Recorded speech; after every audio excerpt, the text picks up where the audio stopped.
Charlie's my darling, the young Chevalier.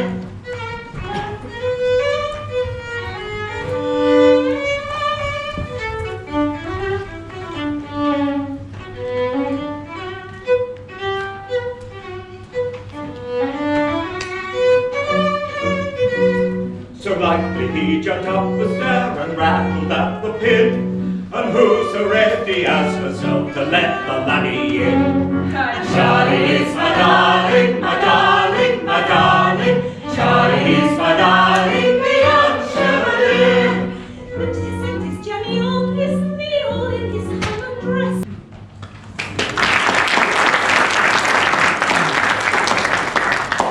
So, Charlie is my darling is one of Robert Burns' songs. If we have chosen well this evening, what you will see from the songs and poems is first his love of the lasses. You will see his revelry in human life and the natural world. From the Scottish countryside to beggars round a campfire, to bawdy songs with his mates. You will see his anger at man's inhumanity to man. And we will tell his story. He was a remarkable person. Robert Burns was born in 1759, about the middle of the 18th century. Scotland and England had been united for 50 years. George II was on the throne in Westminster. It was a time of domestic peace. But a few years before, in 1745, a very real Charlie had indeed come to town. Bonnie Prince Charlie had come to disturb the peace and claim the throne for himself. He may have been a darling to some people, but his adventure was at odds with the spirit of the times. It ended in defeat at Culloden Moor. People were more interested in the rights of man than the rights of kings.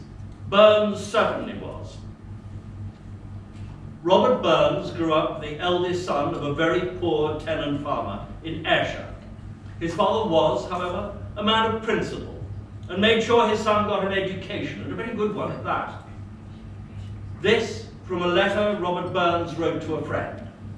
Dear Sir, I was a good deal noted for a retentive memory, a study, stubborn something in my disposition, and an enthusiastic idiot piety. Though it cost the schoolmaster some thrashings, I made an excellent English scholar, and by the time I was 10 or 11 years of age, I was a critic in substantives, verbs, and particles. Burns was fluent in standard English, but chose to write his poetry in a mixture of Scots and English. This evening, to make sure we can understand it, we've nudged some of the Scots words towards the English. This from one of his brother's letters. We lived very sparingly. For several years, butcher's meat was a stranger in the house, while all the members of the family exerted themselves to the utmost of their strength, and rather beyond it, in the labours of the farm. My brother Robert, at the age of 13, assisted in threshing the crop of corn, and at 15 was the principal labourer on the farm. The anguish of mind we felt at our tender years under the strains and difficulties was very great. From Robert's letter. When my father's tolerant landowner died, the farm proved a ruinous bargain. To clinch the misfortune, we fell into the hands of a scoundrel factor. My indignation yet boils at the recollection of his insolent, threatening letters, which used to set us all in tears. This kind of life, the cheerless gloom of a hermit with the unceasing moil of a galley slave, brought me to my 16th year, a little before which I first committed the sin of rum. Stimulated by girls, of course.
The family's finances eased up for a while. Robert Burns took himself to a dancing school, against the wishes of his father, and was sent for a short while to study land surveying, and with his friends formed the Todbolton Bachelors' Club. Its constitution stated that every man proper for a member of this society must have a frank, honest, open heart, above anything dirty or mean. No haughty, self-conceited person, and especially no mean-spirited, worldly mortal, whose only will is to heap up money, shall upon any pretence whatever be admitted. things got hard again, and when Burns was 25 years old, his father died, bankrupt, pursued by a greedy landowner. For these 25 years, his father, an intelligent, principled man, had worked to the utmost, but he died in misery. No wonder Burns felt anger, but he did not become bitter. With their father's death, the brothers were able to rent another farm on better terms. Robert Burns squeezed a great deal into the next 3 years. A baby soon tumbled out into the world. It is perhaps surprising that this took so long, but it was a moral age, and Burns had been heavily committed to labouring on the farm. Far from regretting its arrival, he wrote a lovely poem. Welcome, my bonny, sweet wee daughter, though you come here a wee unsought for. The baby was taken under Burns's mother's wing, and later he made sure it would be provided for. It was not just the sex that Robert liked. He liked the company of women, and they his. He liked children and the idea of family life. Wherever fun and social gatherings were found, there would be Robert in the middle of it. He became involved with another girl, Jean Armour. She was pretty special. The blithest bird upon the bush had ne'er a lighter heart than she. When he was away from her, he in the east and she in the west, he wrote her this song.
Feeling down in the dumps, they were required to appear in the kirk and sit in shame in the sinner's chair. Robert wrote her this lovely, reassuring song. Its 4 simple verses put into Jean's mouth pride in the baby, pride in the father, and anticipation of further sexual pleasures. What a wonderful combination.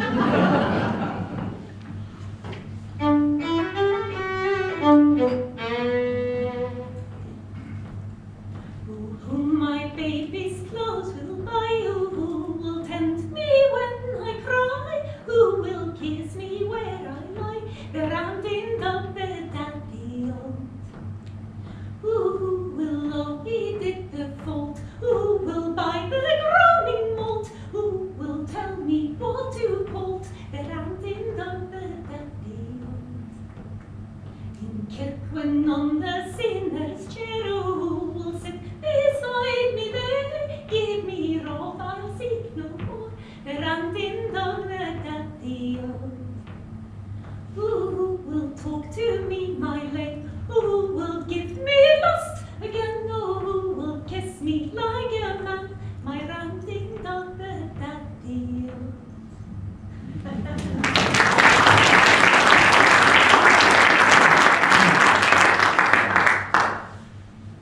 Burns was forever getting into trouble with the Kirk. He gets his own back in spades with this poem, Holy Willie's Prayer.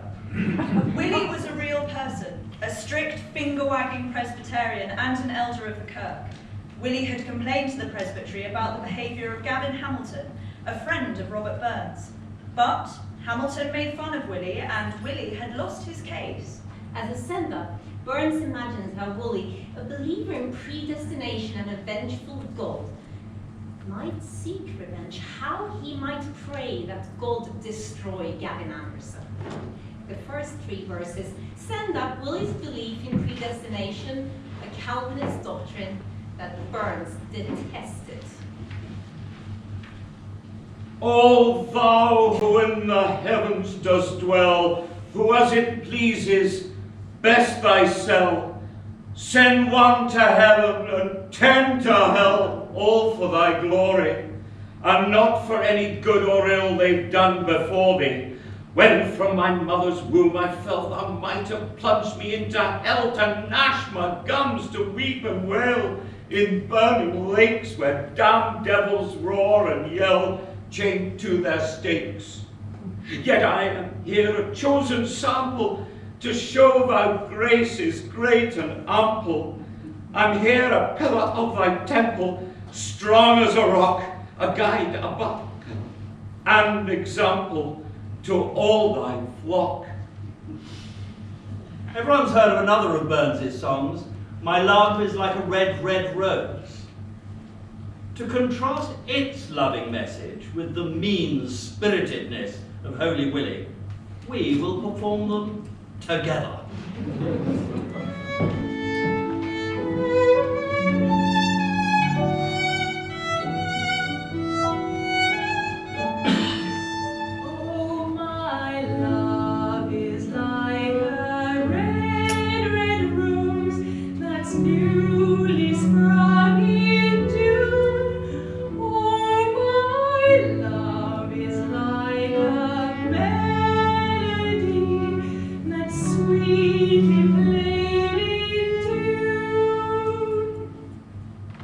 But, O Lord, confess I must, at times I'm fashed with fleshly lust, and sometimes do in worldly trust violence itself gets in.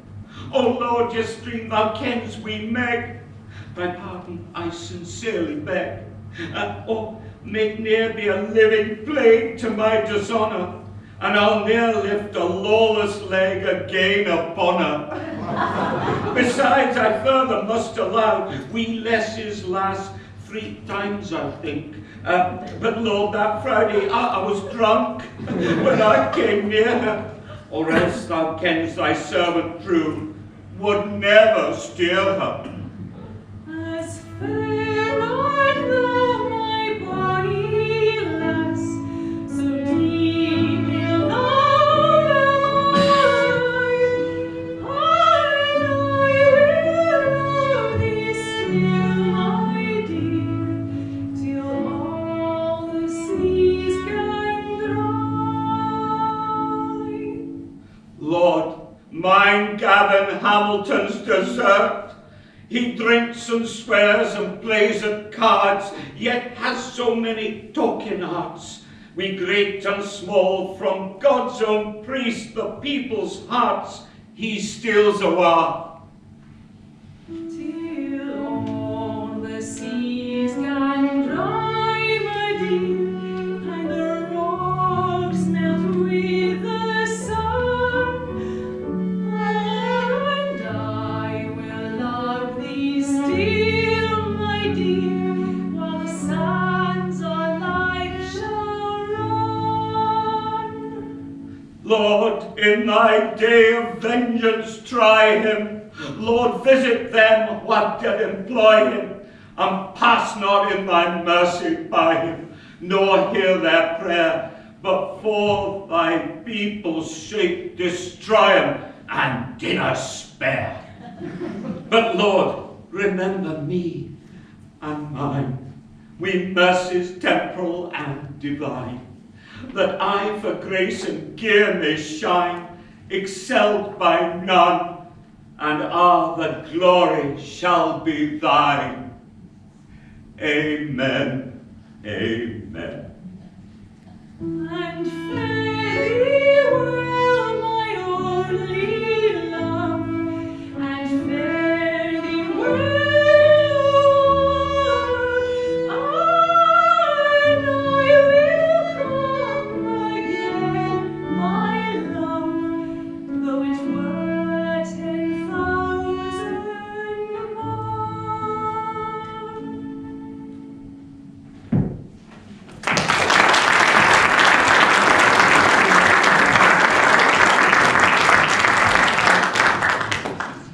Red Rose is such an archetypal love song that it's easy to overlook how it is built up out of the most conventional sentiments.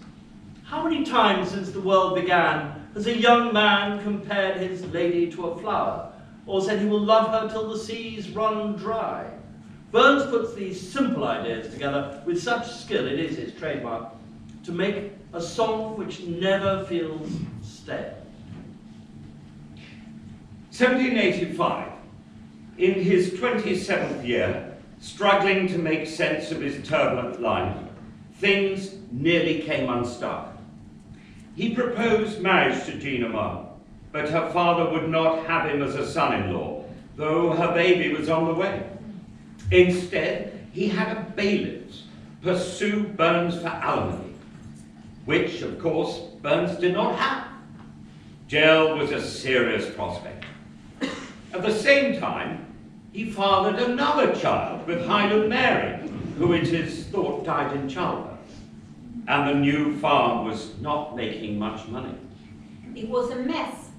He planned to escape, but he was proud of his poetry, and to make a mark before leaving on a ship, he had booked a passage to Jamaica.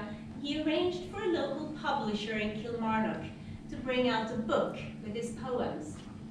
This, the Kilmarnock edition, is now one of the most valuable books in the world.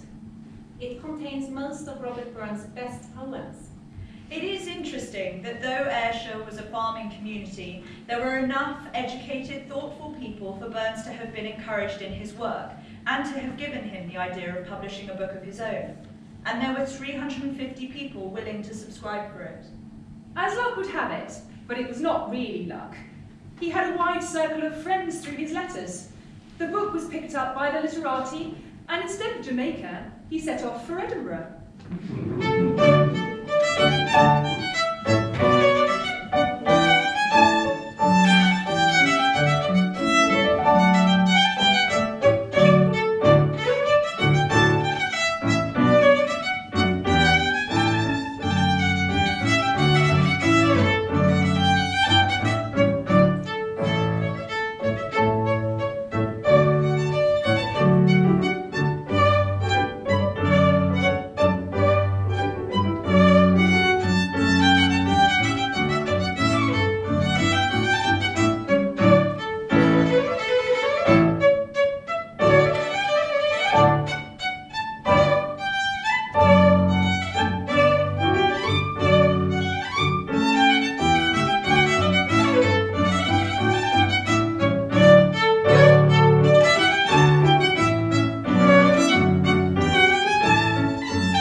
Before the disaster of the 45 rebellion, the Scots had turned their backs on the old ways and embraced the new. Some great thinkers emerged, and it was the Scottish Enlightenment. And Robert Burns arrived in Edinburgh in the middle of it. Adam Smith, from his home off the Royal Mile, published The Wealth of Nations around this time.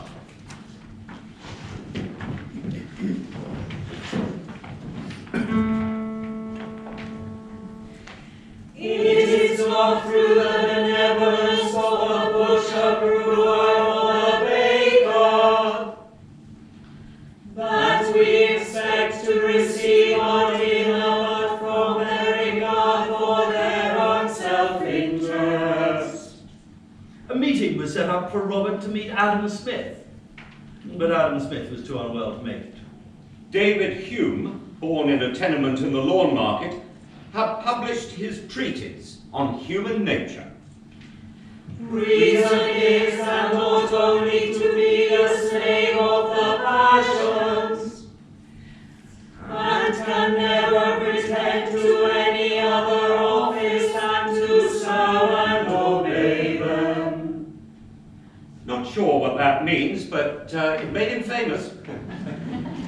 The life of man is of no greater importance to the universe than that of an oyster. Thank you, Mr. Hume. I'll remember that in the summer.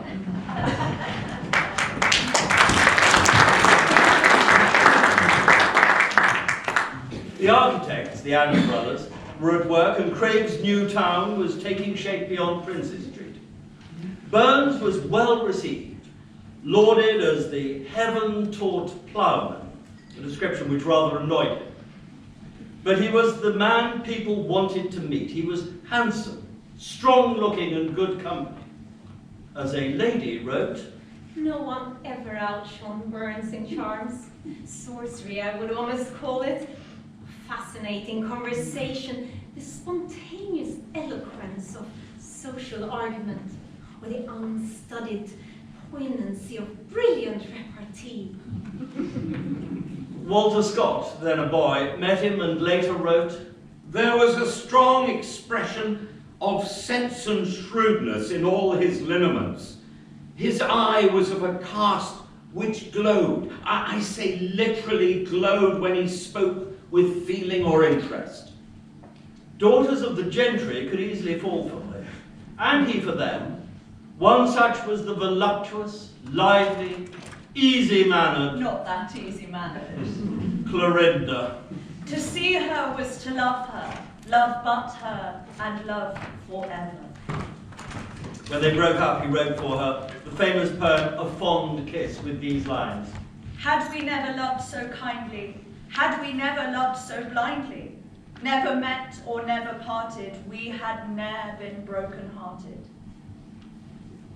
He was invited to social evenings in Edinburgh requiring buckskin breeches. In one of these, he met the young Walter Scott, and to rather different evenings in the drinking clubs. Burns relished the company of low-life characters. The next two songs are taken from a collection called The Jolly Beggars. The entire composition is a frank, unapologetic celebration of disreputable behaviour, of vitality over respectability, of what is over what ought. The scene is a campfire on the waste ground behind Poosie Nancy's tavern. Beggars huddled round the fire each tell their story. The first beggar was a soldier in the 7 Years' War. Let me remind you of some of the salient features. The leader who breathed his last was General Wolfe. He died when the British were victorious at the heights of Abraham, taking Quebec from the French. The Morrow was the fortress guarding the entrance to Havana Bay. That was in Havana. Curtis was the British naval commander at the defence of Gibraltar. Oh, that was when it was attacked by the French and the Spanish with a vast floating battery of guns. And Elliot was the celebrity general. This is how it goes. First, near the fire, in old red rags, one sat, well braced, with mealy bags and knapsack all in order. His doxy lay within his arm, with whiskey strong and blankets warm. She blinked on her soldier. And he gives the dulcie drab a tither skelpin kiss. And staggering and swaggering, he roared this ditty up.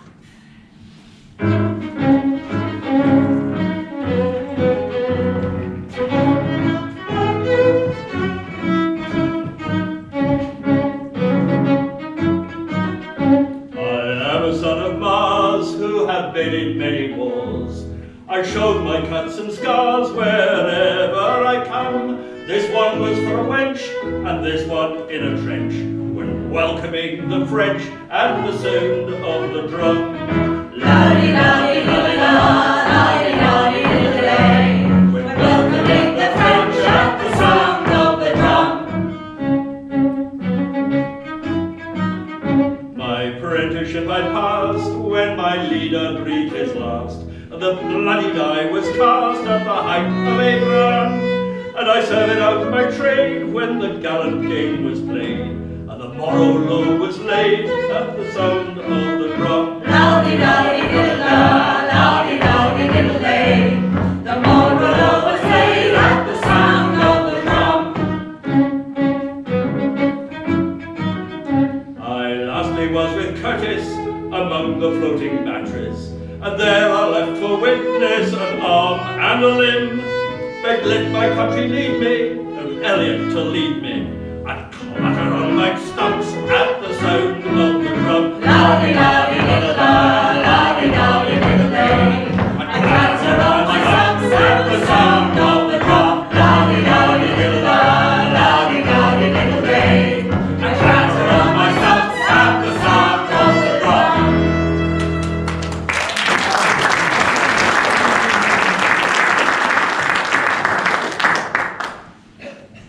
A woman next tells her story. She also saw action during the 7 Years' War. A trifle bawdy, as you might guess.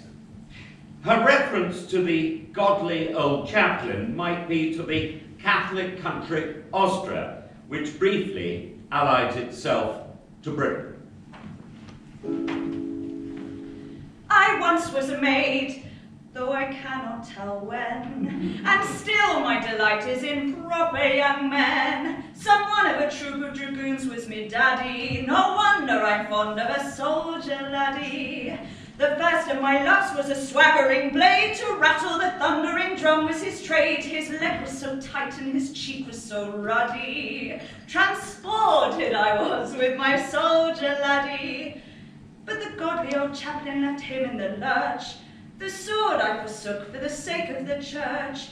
He ventured the soul and I risked the body. 'Twas then I proved false to my soldier laddie. Full soon I grew sick of my sanctified sot. The regiment at last for a husband I got. From the gilded spontoon to the fife I was ready. I asked no more, but a soldier laddie. But the peace it reduced me to beg in despair, till I met an old boy and a cunning and fair. His rags regimental they fluttered so gaudy. My heart it rejoiced at a soldier laddie. And now I have lived I know not how long, and still I can join in a cup and a song. So whilst with both hands I can hold the glass steady, here's to thee, my hero, my soldier laddie.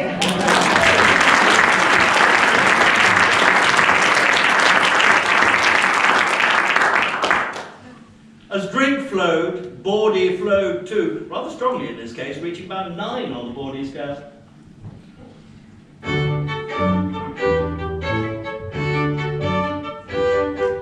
Come read me tame, come tell me dame, come tell me plain and truly, what length of tool will well put home, will serve a woman duly. The crane scratched her crotch and tail, her wanton crotch so ready. I learned a song in Annandale. 9-inch will please a lady. But for a country girl like I am in truth, we're not so gentle. We'll take 2 thumbread plus the 9, and that's a sonsy pedal.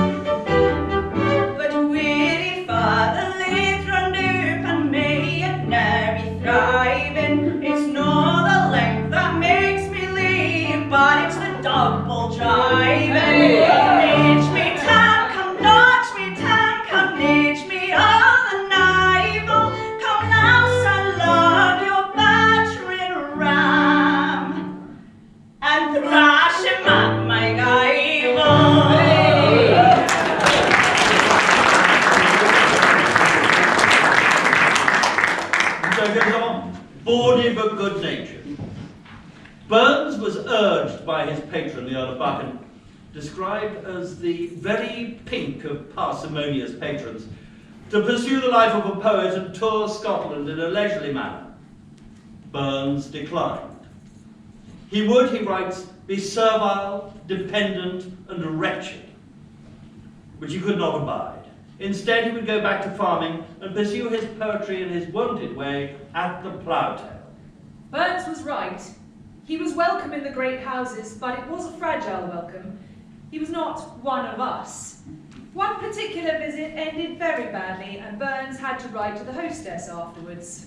Dear Madam, I lie in torment on account of the impropriety of my conduct yesterday night under your roof. Your husband, who insisted on my drinking more than I chose, has no right to blame me, and the other gentlemen were partakers of my guilt. But to you, madam, I have much to apologize. To all the other ladies, please present my humblest contrition for my conduct, and my petition for their gracious pardon. Madam, your humble slave, Robert Burns. What seems to have happened is that after supper they were playing charades, and instead of giving Burns something sensible to act out, like brave Horatio, the captain of the gate, to every man upon this earth death cometh soon or late, that sort of thing, he was given the rape of the Sabites. Given all the drink consumed, he acted it out only too well. No, not that well, but well enough. Had he been one of us, he would have been forgiven, but he was not. His dignified apology was ignored. Such impropriety was entirely untypical. He had a natural dignity and a sense of his own worth. In the house of the Duke of Athol, it is said, His manner was unembarrassed, plain, and firm.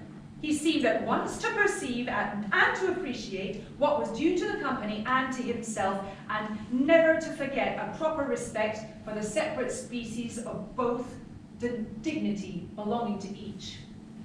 In practice, he did, in fact, tour Scotland, for his passion became the folk songs of Scotland. He felt he was part of the regeneration of Scotland just as much as the literati in Edinburgh, or for that matter, the businessmen in Glasgow. For 2 years he travelled far and wide before settling down back in Ayrshire and marrying Jean Armour. He went to farm, but shortly secured a job as an excise man, a post which carried a salary, small but just enough. He collected hundreds of folk songs and wrote movingly about the countryside.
that as a farmer, Robert Burns would be unbothered by animals being shot. But he writes thus, describing the inspiration for the next poem. Dear Sir, I heard the burst of a shot from a neighbouring plantation, and presently a poor little wounded hare came crippling by me. You will guess my indignation at the inhuman fellow who could shoot a hare at this season, when all of them have young ones. Indeed, there is something in that business of destroying for our sport individuals in the animal creation that do not injure us materially, which I could never reconcile to my ideas of virtue.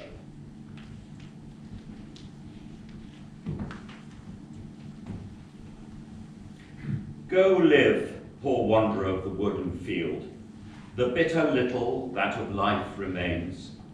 No more the thickening brakes and verdant plains to thee a home or food or pastime yield. Seek, mangled wretch, some place of wonted rest, no more of rest, but now thy dying bed, the sheltering rushes whistling o'er thy head, the cold earth with thy bloody bosom pressed. Perhaps a mother's anguish adds its woe, the playful pair crowd fondly by thy side. Ah, helpless nursings, who will now provide that life a mother only can bestow? The natural world was important to him. I imagine my son, he wrote, wandering out in a sweet evening to inhale the balmy gales and enjoy the glowing luxuriance of the spring.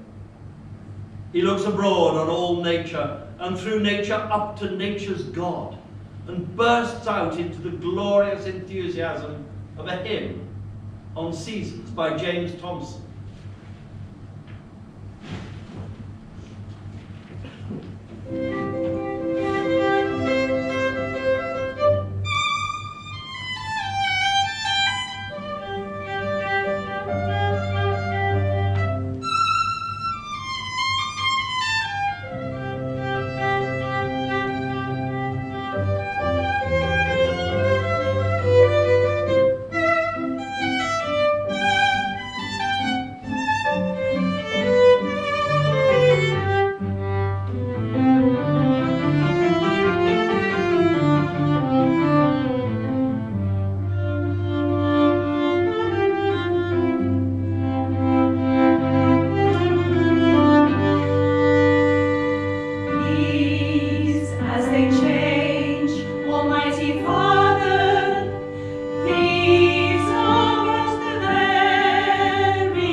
voice you hear is the voice of an ordinary person.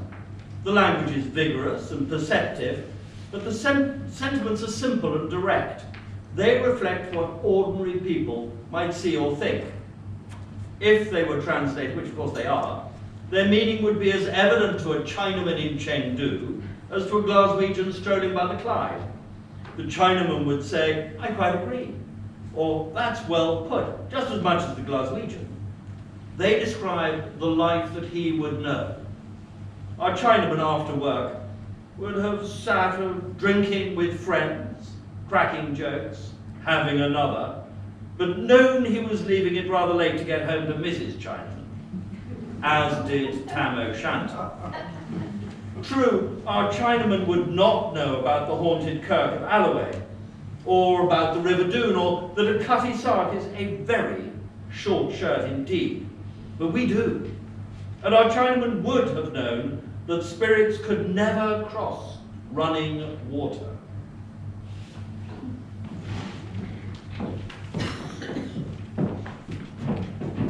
Tam O'Shanter.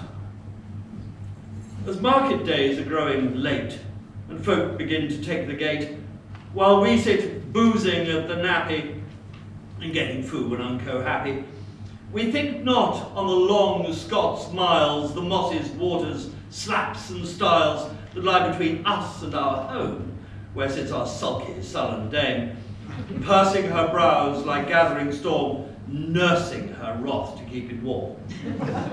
Old Tam, hadst thou but been so wise, and taken thine wife Kate's advice, she told thee well thou was a skellum, a blethering, blustering, drunken bellum. She prophesied that late or soon thou would be found deep drowned in Doon, or caught with warlocks in the murk by Alloway's old haunted kirk.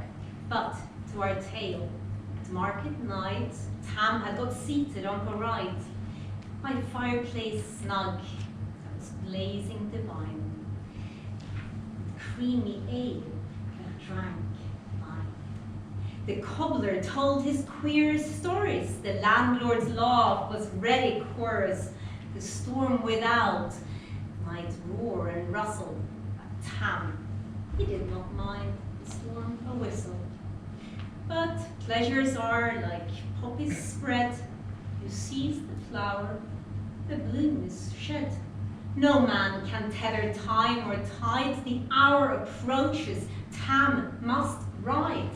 Well mounted on his grey mare Maggie, a better never lifted leg, Tom skelped on through mud and mire, despising wind and rain and fire.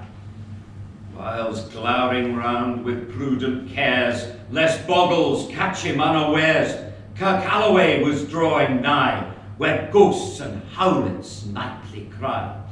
The lightning flashed from pole to pole, near and more near the thunders roll, when glimmering through the groaning trees, Kirk Alloway seemed in a blaze.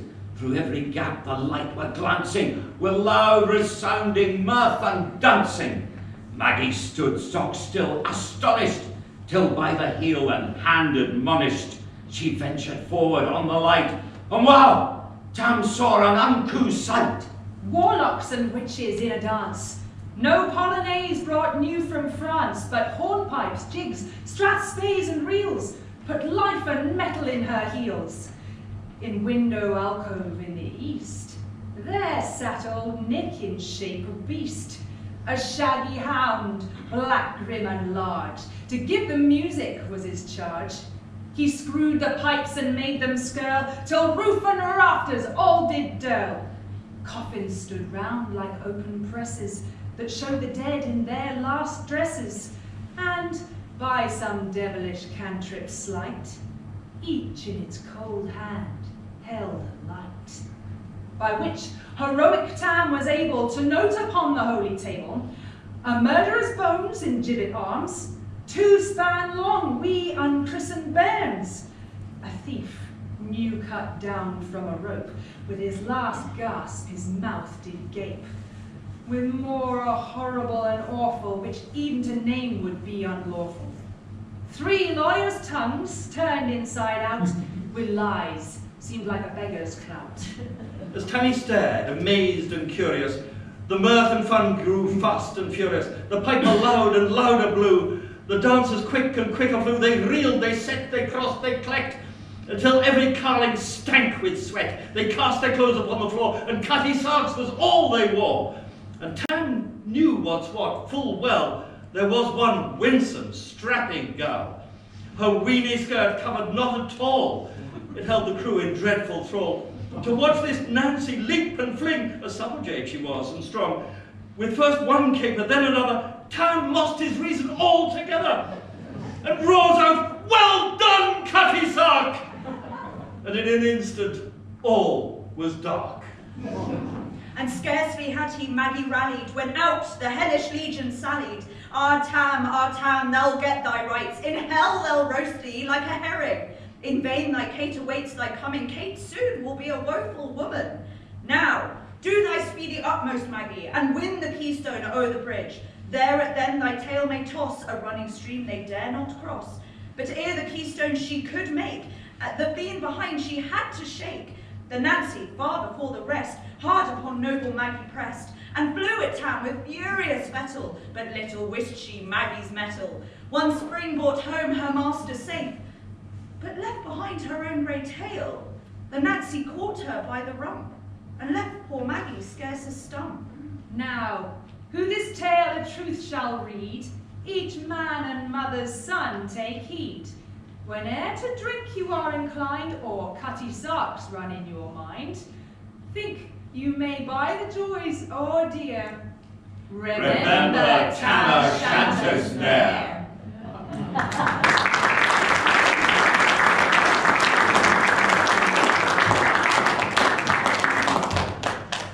Tam O'Shanter is a bit of fun, but Burns knew how wretched life could be. In poem after poem, he drives home his anger at the casual cruelty of those with property on those without, and the oppression that so often follows unchecked ambition. See stern oppression's iron grip, or mad ambition's gory hand, sending like bloodhounds from the slip, woe, want, and murder o'er the land. Even in the peaceful rural vale, truth weeping tells the mournful tale, how pampered luxury, flattery by her side, the parasite empoisoning her ear. With all the servile wretches in the rear, look o'er proud property extended wide, and eyes a simple rustic hind, whose toil upholds the glittering show, a creature of another kind, some coarser substance unrefined, placed for her lordly use thus far, thus vile below.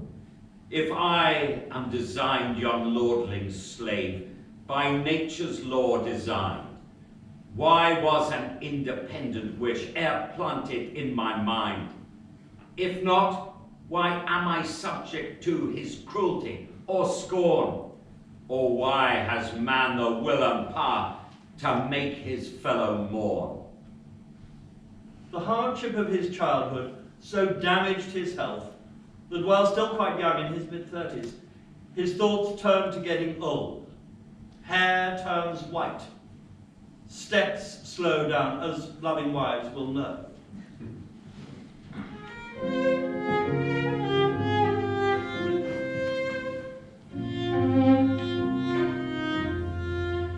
John Anderson, my Joe, John, when we were first acquaint, your locks were like the raven, your bonny brow was great, but now your brow is pale, John, your locks are like the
1796, at the age of 37.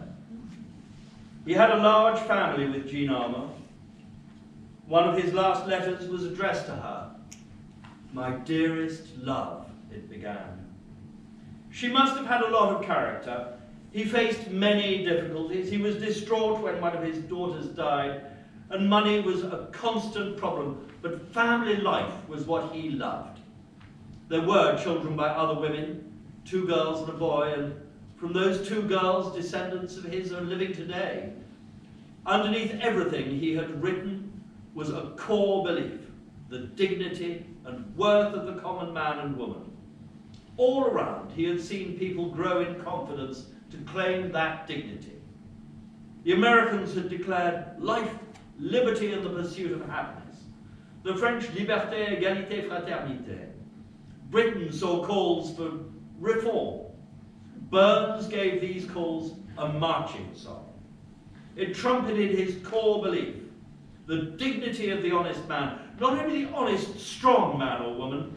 Of course, they have that dignity. Weaklings and failures have dignity too. Cowardly slaves have dignity. And what a marching song he wrote. It is a manifesto in its own right. And we'll invite you to join in with the last chorus. Let's go for it. 1, 2, 3, 4.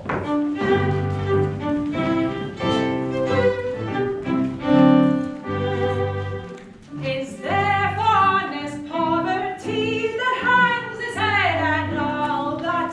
The coward slave we pass him by, we dare be poor for all that. For all that and all that, until you and all that, the rank is what the guineas stand. Come man to go for all that.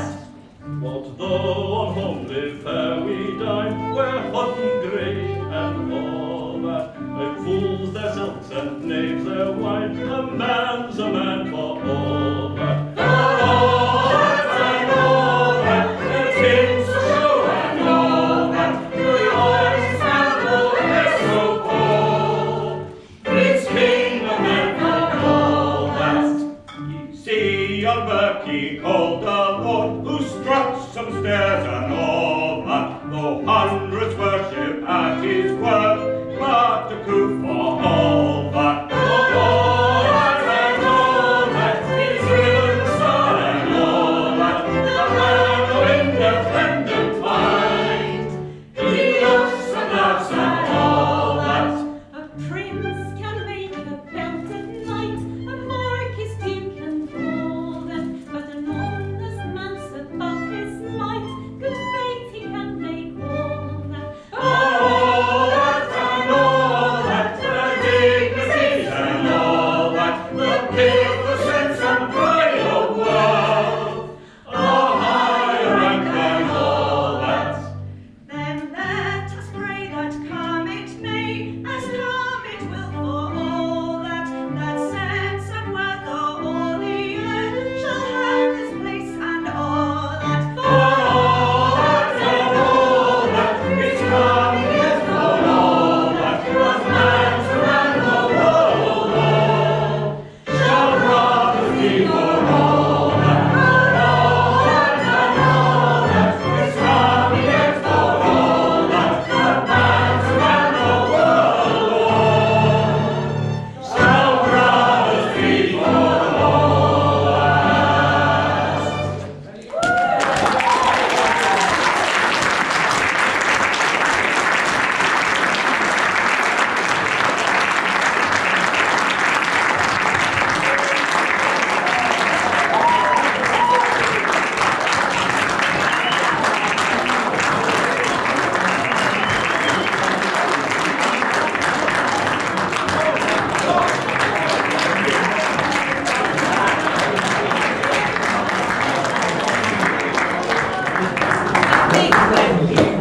Thank you very much.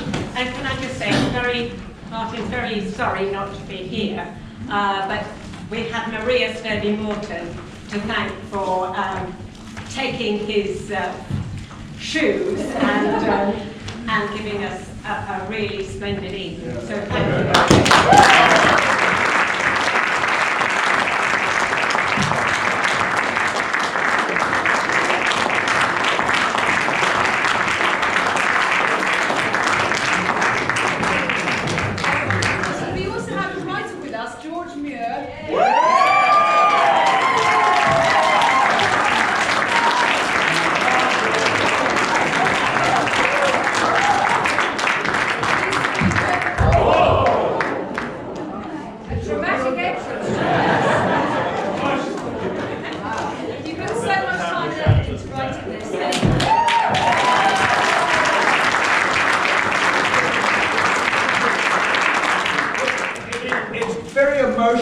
see Robert Burns being brought to life by this fantastic cast and the actors and the musicians and Maria, who's brought it to life. Because I can feel, it's a crazy thing to say, I can feel Robert Burns in some mysterious way hovering above.